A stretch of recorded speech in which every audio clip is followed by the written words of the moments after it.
people who are narcissistic aren't typically happy. They're only quote-unquote happy when they're controlling people around them, and as soon as they can't control the people around them, they fall apart. There's quite a few markers. One of the things that their emotions drive them. They believe their emotions are their reality, and everyone else's reality as well, even if other people don't feel the same.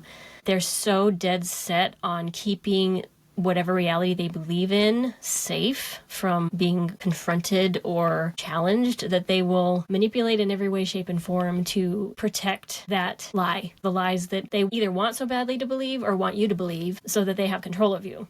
When you start to learn to recognize these, and I'm talking not just in a physical world where we interact with each other, but on a spiritual one, the thoughts that come into your head, the manipulation that goes on a subconscious level through dark forces that want to control your mind and want to use you, your body, your mind, to control others. And looking to yourself first. How am I doing that? Because when you can let go of the control and you can forgive others for controlling you and then make appropriate choices, that is where the joy will come from.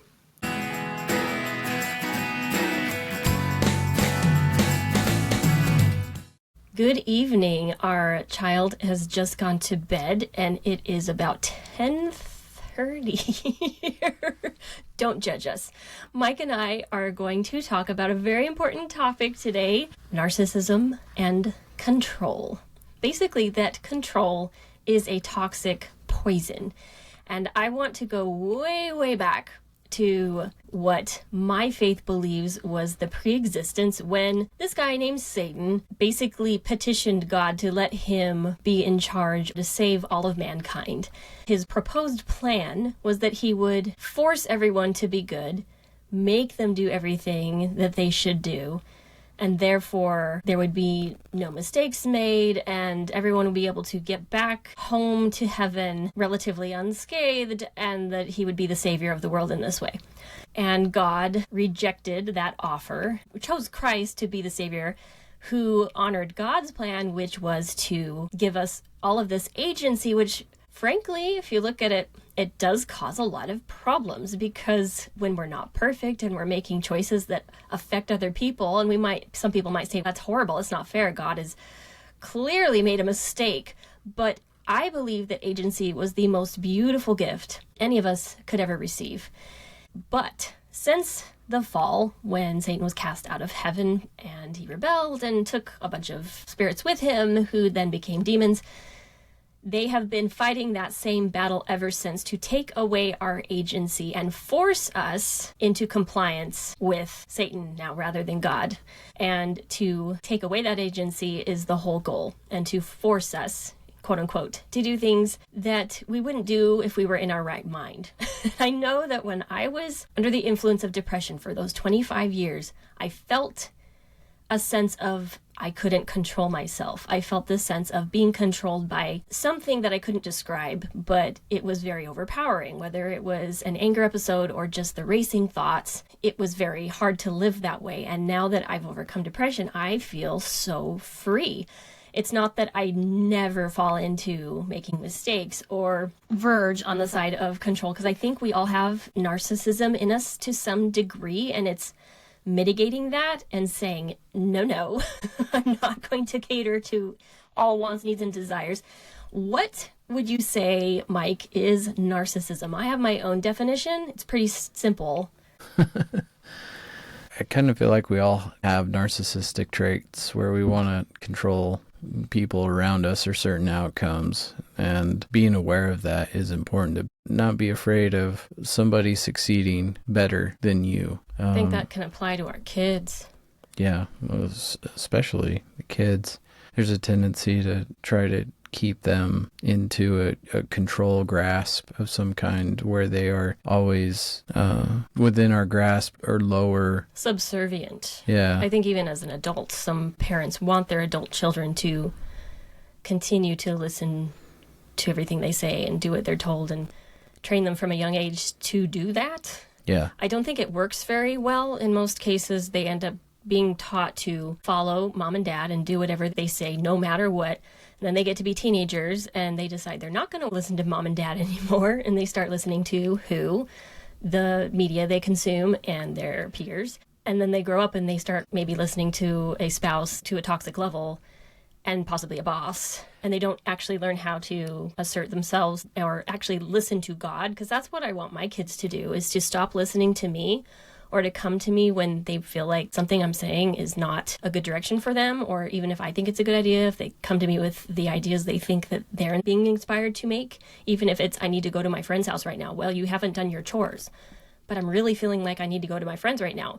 That could seem like a, no, honey, you need to do your chores first. But maybe their intuition is telling them that their friend needs them right now. And if you're not in tune with that, you could be teaching your children not to listen to their intuition, or that their intuition is foolish, or that your authority always overrides their intuition. A couple of things that came to mind. Some of the, historically speaking, kings and rulers, their tendencies to lead. There is a natural propensity for people to want to listen to a narcissist. Mm-hmm. Because it seems like they're very well put together. They use words in a very efficient, very educated way. Yeah, most of the time they're pretty smart. And people will listen and obey. But if that narcissist is ever challenged, they melt or fall apart or try to kill you. Yeah. And it does kind of correlate with some of the historical leaders, kings would do that.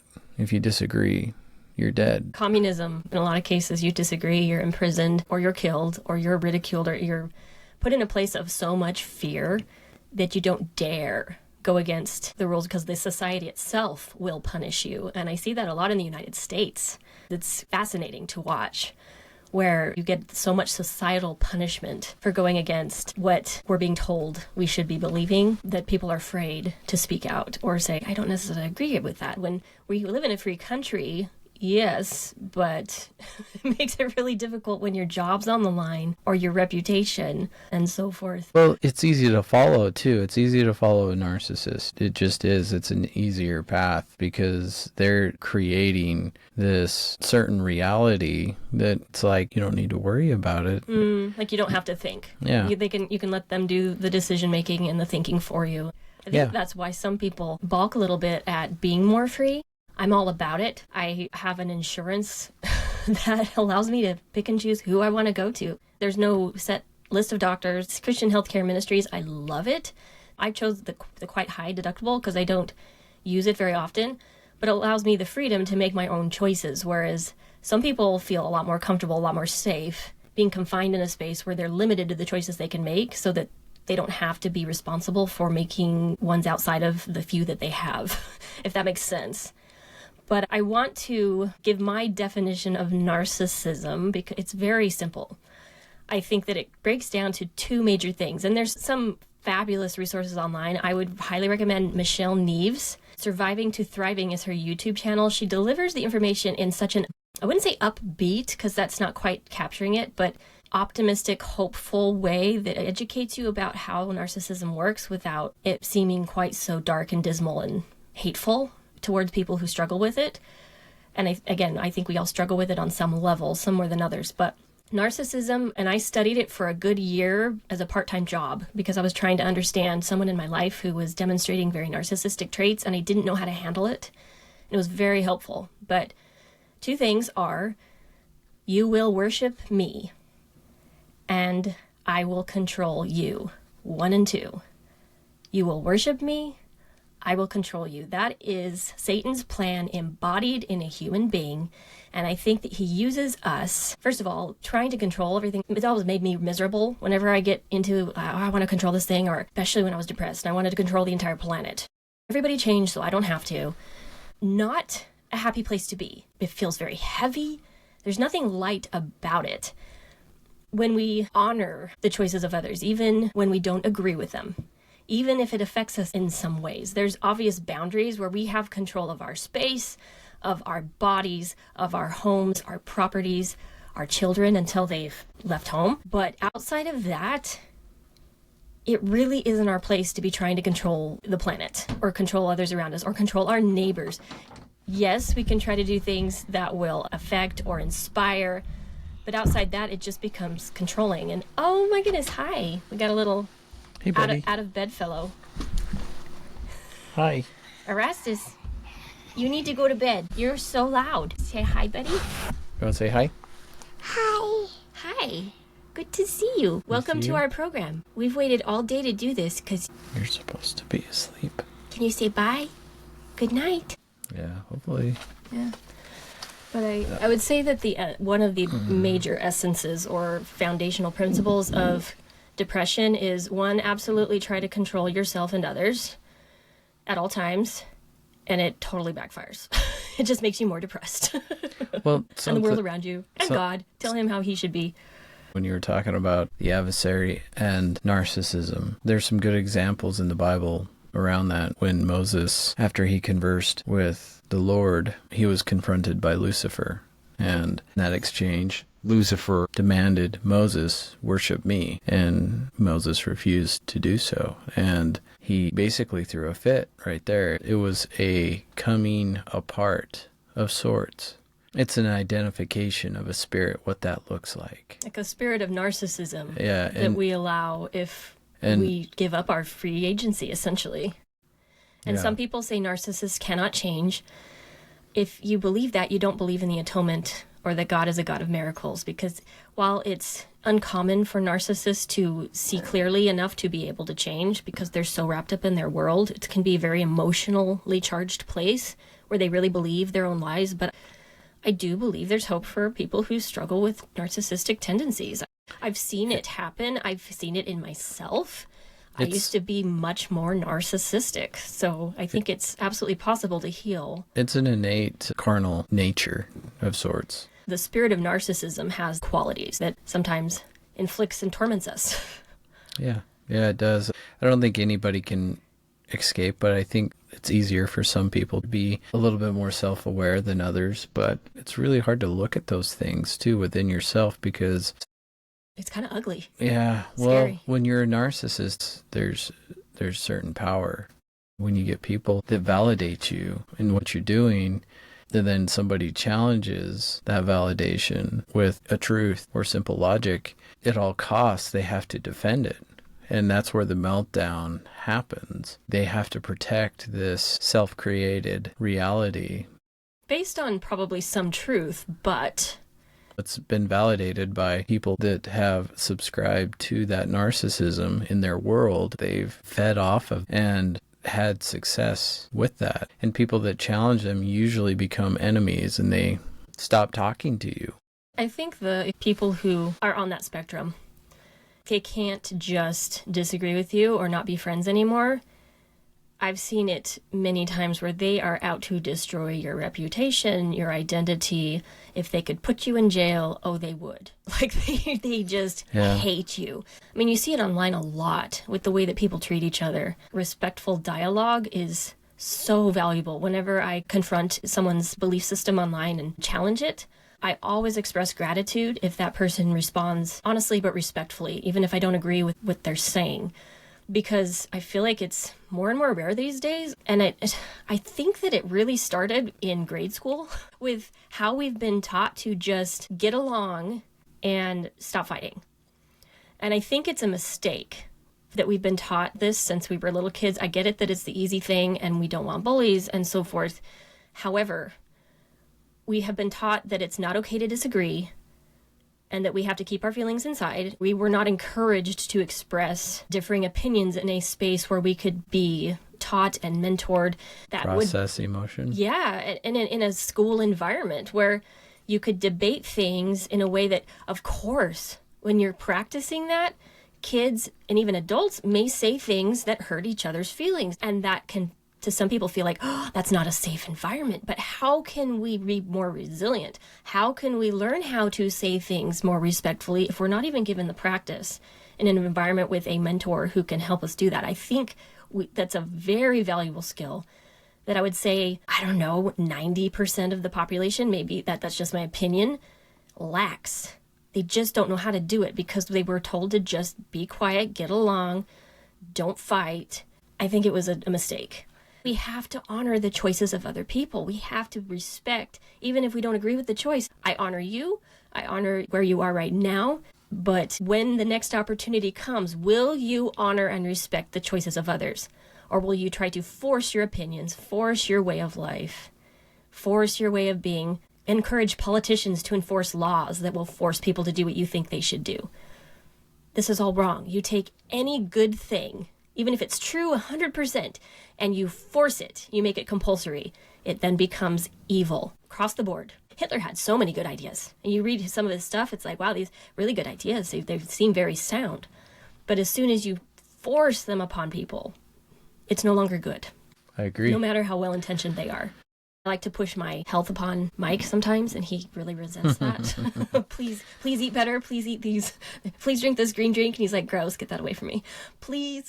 Well, I don't mind some of your drinks, but where you're at with your health and where I am, I'm working on it. Let me just put it that way. Yeah. But I know that I could be a better wife by inviting and loving and encouraging rather than shaming and trying to implement agendas or making you a meal plan and saying, here, this is what you need. That doesn't make you want to change, I've noticed.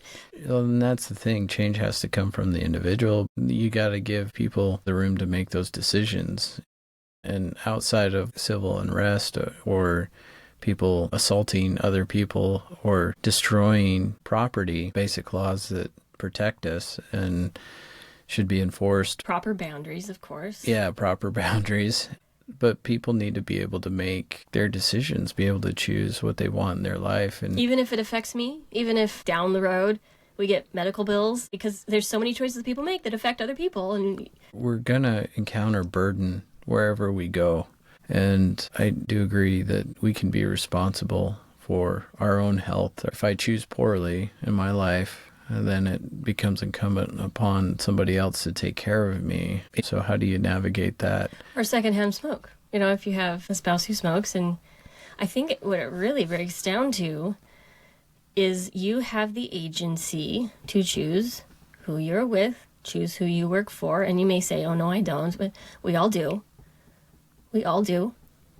We can make changes if we choose to do so. If we choose to stay, we are choosing to help lift the burdens of the imperfect people around us who are maybe creating some problems of their own. We do the same thing. And so you have to weigh, is this person or this job worth it to me? Do I need to stay?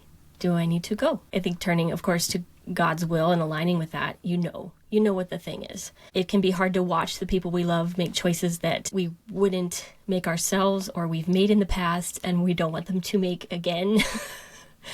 But it's all about agency, and it's all about that respect and Grace. that honoring their path and loving them through it. We're all in this together. If you're a child living at home, you maybe don't have quite as much of a freedom to leave your home at that point, but someday you will, and you're still in charge of your mind. No matter how good or poorly you're parented, if you had a parent who yelled at you all the time, you still have the ability to process and reject the lies you're being told. It's not easy in an environment like that, but the agency is real. We have more than we think. Satan does not want us to know just how much freedom we have, choice over our minds, the choice over our bodies, the choice over where we go, whether we stay or leave a certain situation or relationship. A big part of that is gratitude and forgiveness. Mm-hmm. If we can embody what that is, if you've got a loved one that kind of knowingly chose a unhealthy path in life and is now suffering the consequences and now it's affecting you because you have to take care of them, is there going to be resentment there that you have for them? Well, you chose to stay. You chose to stay, right? Or what do we do to take care of them? How do we take care of them and how do we love them? Right. And overcome those challenges. Imagine carrying that resentment. This is a burden to me. I have to take care of you now. There's so many things I wanted to do in life. And so there's a certain part of expectations that you put out there. Which can be pretty rigid. You look at societal expectations. I'm going to get a job. I'm going to have a pension. I'm going to retire at this age, and then we're going to travel. Yeah. And you have this plan, right? Yeah. You're like, man, I wanted to go on a vacation. I wanted to go see Europe or something. And it's like, nope, medical bills.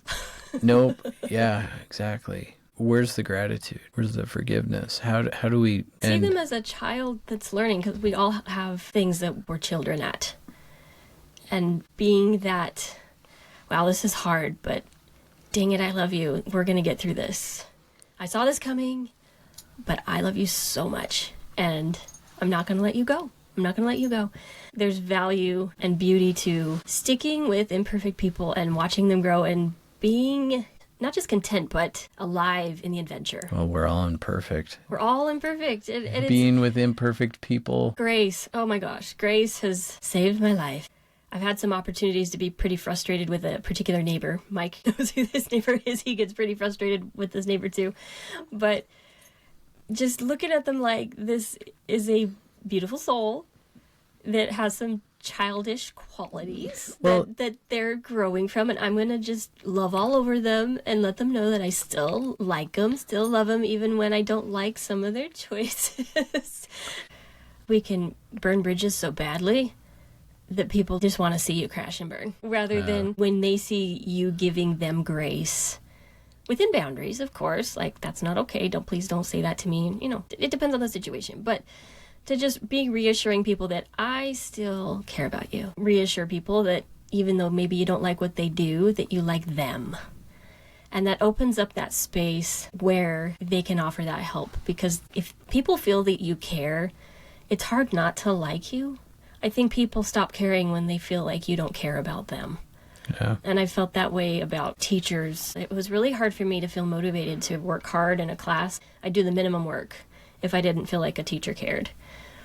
A teacher has domain over their classroom, right? And I've had my children come to me before complaining about their teacher, how the teacher doesn't grade fair, or they're really boring, or whatever. And they wanted me to go talk to the teacher and make the teacher change their mind. And in most cases, I would sit my child down and say, you know what? Your teacher has certain standards. They have likes and dislikes. Of course, they have biases. But you're going to have to figure out what those are and live by their rules in their class if you want to succeed. Because that's their domain. They control your grade. End of story.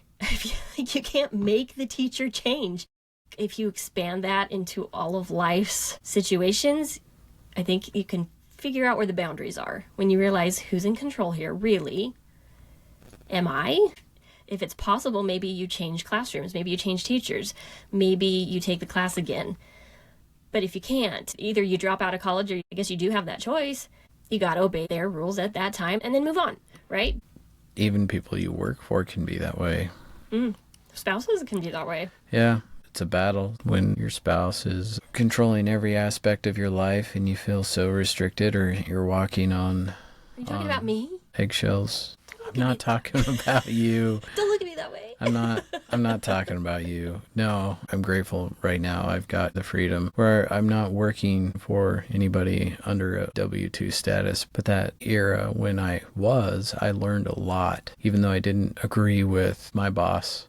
And he used me to look good. And took the credit, right? And took the credit, absolutely. I knew if I was steadfast, because finding another job in the moment wasn't practical for me, because it was paying for hundreds of thousands of dollars of medical bills. For someone who was maybe making not the best life choices. Right. I've seen it all. I don't want to judge either, but going through the life experience like that, where you're stuck with a boss that's hardly respectable and he degrades you every day you're there, you can stand up for yourself, but there's an element of persevering. And the interesting part of that is people see your integrity in those moments. There were corporate individuals who saw my integrity in those moments. And it didn't happen that year, but the following years, there were opportunities that opened up to me because people eventually saw the work I was doing. They created another position and put me in it. And then you were free. I mean, I was free from the boss that I had, but there was also a lot of respect that was given because they recognized what kind of a man that he was after the fact.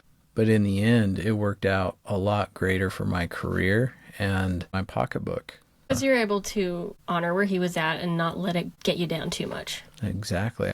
I think that is a big part. You are in control of your own ship.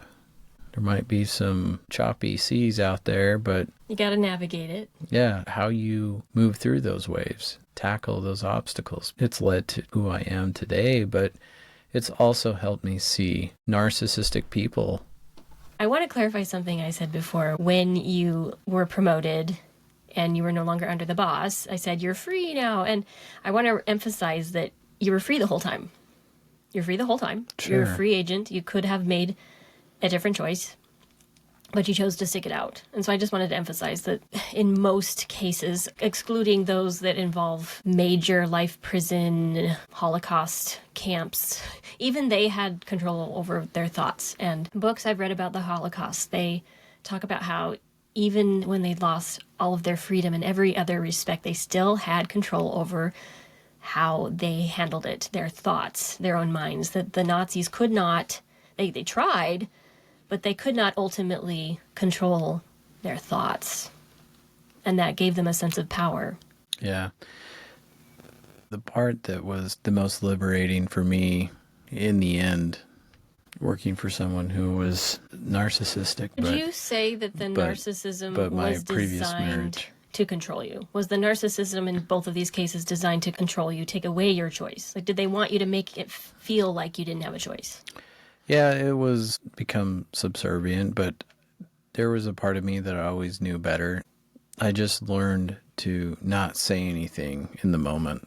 And I think in your case, that might have been more wisdom than suggestions for how to handle a relationship, because in a decent and healthy relationship, you need to be vocalizing the way you feel, even if it might upset the person and so forth, because you need to be communicating. So we're not encouraging that at all. I agree. And it was... But understanding when someone is just not going to care about what you have to say and not wasting your breath or your energy on someone who's demonstrated that they really don't care about you and that they're going to hurt you or take your words. To wrap up that whole experience, I can spot somebody who has strong narcissistic traits because I know what that looks like now. The big takeaway is I can navigate in my own life to avoid those things too. Like, this is what I don't want to become. I want to be self-aware to not become a narcissist, but also not keep someone who is embodying those traits very close. It's helped me with boundaries, and it helped me shape my future.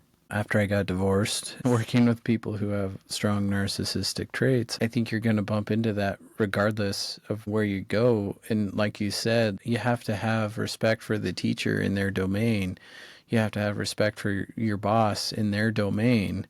If you're working as a W-2 employee, you're there to do a job. And if your boss wants it done a certain way and it doesn't make sense to you, you still do it. Even if you disagree, it doesn't matter. You're in his domain. You're going to perform the work. You've got your own agency and choice. You've got the choice not to work there. But there's got to be a means to an end. If you can see the goal, the light at the end of the tunnel, then you can endure dealing with somebody to kind of move you on to that next phase. See it for what it is and recognize the signs. Don't internalize it and shoot, because a lot of times people who've been bullied end up becoming the bully. And so you have to look at some of these people and wonder, where did this come from? What happened to them that made them feel like in order to protect or assert themselves in a way that they'll be safe from being bullied, made them think that this is how they had to do it? Most people don't act that way unless there was some serious pain involved. Not that we should put up with it or stay in those situations if we don't have to, but to have compassion. These are people in pain, and we can respect where they are and move somewhere else if at all possible. Right. But still, even to endure an uncomfortable moment is, I would say, greatly beneficial because you can take notes. Make it a study, like a psychological, this is really interesting how they're acting. This is crazy. And I'm saying right now, I'm grateful. I'm grateful for my experiences that I've had with these people that I've gotten to work with or married people to. Likewise. It's shaped my future. I can focus on things that really, truly matter. I have a lot more joy in my life as well. People who are narcissistic aren't typically happy. They're only quote unquote happy when they're controlling people around them. And as soon as they can't control the people around them, they fall apart. There's quite a few markers. One of the things that their emotions drive them. They believe their emotions are their reality and everyone else's reality as well, even if other people don't feel the same.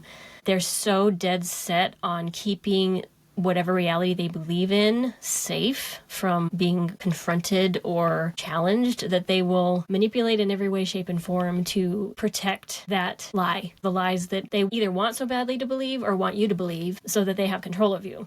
When you start to learn to recognize these, and I'm talking not just in a physical world where we interact with each other, but on a spiritual one, the thoughts that come into your head, the manipulation that goes on a subconscious level through dark forces that want to control your mind and want to use you, your body, your mind, to control others. And looking to yourself first. How am I doing that? Because when you can let go of the control and you can forgive others for controlling you and then make appropriate choices, that is where the joy will come from.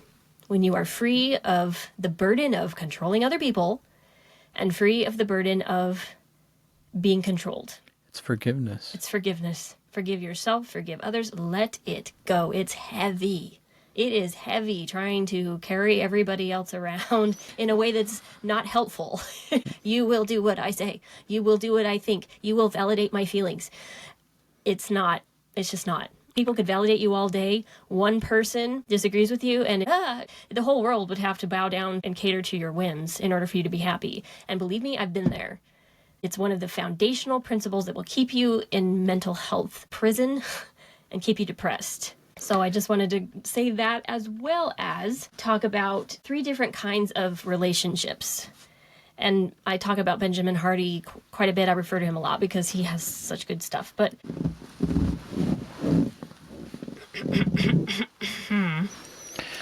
your yoga ball's so loud. It's a nice seat, though. Yeah, it's nice and comfy. Anyway, so there's dependence, or being a follower, being dependent on government, your children, parents, other people, spouse, which isn't necessarily bad in every situation. Sometimes we need to depend on others. However, chronic dependence means we don't want to make any decisions. We can be told what to do, not freedom. Then there's independence, which is more isolated, where we're making our own progress and taking independent action, all the credit for yourself. It's one of the most celebrated things in the United States was this independence. Yay, freedom. Like, I'm kind of right there, right? I verge on that extreme. But interdependence, which is finding people with common core values and goals who have different perspectives. They are way different from you. They have different strengths, different weaknesses. They see the world different, and you share these with each other in respectful dialogue. And they're willing to work with you as a team. So unselfishly, all giving, all benefiting and growing. This would be the apex of what the church is. It's not conservation. What is it? Consecration would be like the law of consecration. The law of consecration, but in any setting. It could be work, it could be your home, it could be, and we're not talking about socialism where it's forced, because remember, as soon as something is forced upon a population, it becomes evil. It's opt-in. It's voluntary. Voluntary. You're opting in. And that is where the freedom comes. And you can opt out. If I'm not feeling like this team is really working, you can opt out. But finding like-minded people, again, with similar values and goals, like you want to get to the same place, but maybe your way of thinking or your ideas for getting there are very different. And it allows you to figure out where your blind spots are, where their blind spots are, and being willing to try to understand where everybody's coming from. And I heard a quote recently. There was no credit given for where this quote came from, but that you could go really fast somewhere by yourself, independently. Get there, you make all the decisions, you call the shots, you do the thing. But you can go really far together. And I think, again, I tend to verge on the independence train, and I'm trying to get more into a collaborative mindset where, yes, I can make all my own choices and have all the control if I do it myself. But when you do it with others, again, with like values and like goals, there's a sense of joy and purpose that is very driving. You can't look at any business out there that's really successful that's run by one person. It doesn't really happen. I suppose maybe there's examples of really successful people, but most of them have teams. So again, opt-in, the most important concept of what we're talking about today. It's got to be opt-in, but stop trying to forcefully opt people in on your train if they're not ready or willing to do it. Whether it's a spouse, a child, they have their own wills, they have their own paths. You got to respect it, even if you see them self-imploding or self-destructing. You can look at God's laws and how they operate. If we want people around us to adopt kindness, we have to operate by those same laws and not implement those laws, but live by those laws. Yeah. And I would say that most communist dictators broke all the rules they made. Like, it applied to everyone else. absolutely. But There isn't a single communist leader or any person that's ever lived in history that hasn't been a hypocrite. And again, looking to myself, I'm encouraging to look at yourself. How do you do this? It's making you miserable in whatever area that is. How do you expect other people to do things that you're not able or willing to do yourself? And I think a lot of times we think, well, yes, I am. Are you really? I know this is a silly one, but my sons feel a lot of contradictions over phone rules. and he insisted that they don't be in the bedrooms with their phones. I agree with it, but Mike didn't necessarily feel that he should have to not be in the bedroom with his phone. And I said, that's not how it works. They're not going to respect your rule if you can't respect the rule too. I mean, that's any teen across the board. You have to obey your own rules that you make or you lose respect. And they don't want to obey your rule because you're not even willing to obey it. I agree. A new dad here. I mean, he's amazing. The fact that he cares enough to make phone rules, that's a good positive thing. It's hard because we've learned how to navigate certain things, and then we expect others, like our children, to live their life in a stricter form. Yeah, well, when I use my phone, I'm actually doing something work-related, communicating with someone, making a plan But for regardless, the next day. You can do that outside the bedroom. And the only reason I have my phone in the bedroom is because the bedroom is our podcasting room and I need it to film the podcast. So that's the purpose of it in the room. But if I'm using it, I don't use it in the bedroom. And when we make the rule, we got to understand that, well, it's got to be the same for them too. The point is, it doesn't matter what the phone is being used for. If you make the rule, you have to abide by your own rule. Unless you tell the kids, well, if it's for work, then you can go in your bedroom. Just like when it's for work, I can go in my bedroom, which is kind of a slippery slope. Like, how do you monitor that? So, I've done the same thing. I've caught myself saying, oh, you can't do that. Don't pee on the floor for the toddler. I don't pee on the floor either. Yeah. Please don't pee in the sandbox. I don't pee in the sandbox. Don't hit the dog. I don't do that. Oh, shoot. Have I ever kicked the dog? Maybe. But it's not okay to kick the dog. Oh, here's a good one. Don't talk to me that way. How many times do we do that as parents? You don't talk to me that way. But how are we talking to our kids? And then they talk to us back that way, and we're like, you don't talk to me that way. I'm the parent. Yeah. But we're talking to them that way. So it kind of negates the respect thing. It goes both ways. We have to mentor and positive discipline, but when we try to control our kids, I don't think it goes well. That serves the same laws and the same principles in society with our leaders around the world.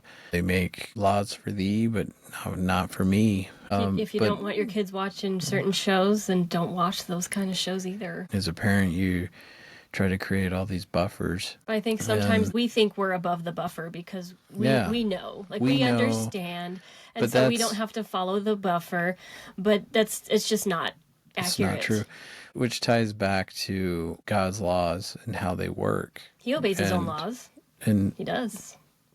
Well, absolutely. But that's the point. The laws that we follow in this universe, once we learn how these laws operate, then we become, well, good parents. Yeah. And good people. Like good mentors, people, kinder neighbors, better friends, better daughters, sisters, brothers. You have a lot more joy in your life when you let go of expectations and trying to control people, when you're like, I'm so angry at so-and-so because they're so stupid. Whatever it might be, their landscape looks ugly and you want to control them. Or move into an HOA, that's a choice. But, then the HOA can control your neighbors. Yeah, but we don't. That's just it. Don't worry about it. Don't worry about it. We got this weird perception of this cookie cutter society and the way things should be. It's like, if so-and-so doesn't cut their grass, I'm going to melt down. The weeds will spread to my yard. If you just live in a space of like, you don't even see those weeds. The way to get your neighbor to change is first you got to find forgiveness for them, for yourself. Find out how they tick. And then become their friend. Serve them and help them. Find out what they like. I had a friend who's a member of my church. We don't drink. He realized that his new neighbors liked beer. And so he went to the store and he bought them beer, and he took beer over to their house and welcomed them to the neighborhood, even though he would never drink it himself. But that was kind of a peace offering. They knew he was a member of the LDS church, that he didn't drink, and they're like, oh, wow, he brings us beer? Like, you're our new friend. Yeah. I would probably go with something a little bit more common, like Cookies. yeah. They really appreciated it. That was where they were at. He said that the energy completely changed. It was unusual, and I thought kind of cool. So, yeah. with that said, I'm very appreciative of Mike for doing this for me. It's now like 11:30 at night, and he's such a trooper. I know he has to work in the morning. I don't, but I will have a toddler waking me up around 6:30, so I think we'd better say goodbye. Your job is far harder than mine. Oh, it's just different. Being a mother used to be the hardest job in the world. And I think that a lot of mothers are in that place because a lot of women in this country have mental health struggles and physical issues and health problems that make it very hard to be a parent all day long. And I am with you. I have been there. I love being a mom now because I have energy, because I'm much happier. I enjoy life, I think, more than the average person does. It makes being a mom so much fun. There have been weeks when our little sweet Erastus has not been so sweet. Phases do happen, and those have not been weeks where I look forward to getting out of bed and dealing with that all day. But for the most part, he's so much fun. He's so much fun. He's so much fun. And I'm looking forward to giving him a sibling, but I'm excited again to have Mike here with me. We'll have more of John and other guests coming on. And with that, this is the Overcome Depression podcast. I'm Jennifer. I'm Mike. We'll see you next time.